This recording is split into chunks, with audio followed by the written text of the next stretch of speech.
ஆன்மீக பரிவர்த்தனை சேனல் அன்பர்களுக்கும் வணக்கம். நம்ம இன்னைக்கு பார்க்க போகிற பதிவு 63 நாயன்மார்களில் தமிழ் பாடி தொண்டு செய்தவர்கள் பற்றி தான் நம்ம பார்க்க போகிறோம்.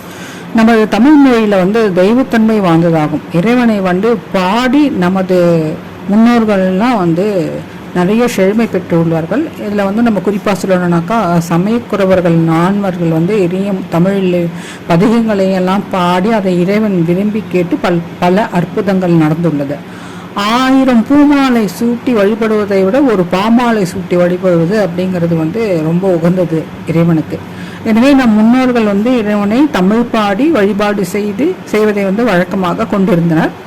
அந்த மாதிரி இந்த சமயக்குறவர்கள் நால்வர்களோடு கோவை வகையான பாடல்களை இயற்றிய காரி நாயனார், அப்புறம் வெண்பா பாடல்களை இயற்றிய ஐயடி நாயனார், அப்புறம் திருமூல நாயனார், இவளை பற்றி தான் நம்ம இப்போ பார்க்க போகிறோம்.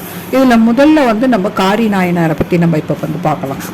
காரி நாயனார் என்பவர் சைவ சமயத்தவர்களால் பெரிதும் மதிக்கப்படும் 63 நாயன்மார்களில் ஒருவர். இவர் திருக்கடவுரில் தான் வாழ்ந்து வந்தார். தமிழில் கவிதைகள் இயற்றுவதில் இவர் ரொம்ப வல்லவர். சேர சோழ பாண்டிய மன்னர்களிடம் சென்று சொல் விளங்க பொருள் மறைத்து நிற்கும்படி தன் பெயரால் கோவை என்னும் வகை பாடல்களை பாடி அவர்களிடமிருந்து பொருளினை பெற்று வந்தார். அதாவது இவர் என்னன்னாக்கா இவருடைய பாடல்கள்லாம் காரிக்கோவை அப்படிங்கிற பேரில் தான் வழங்கப்பட்டதான்.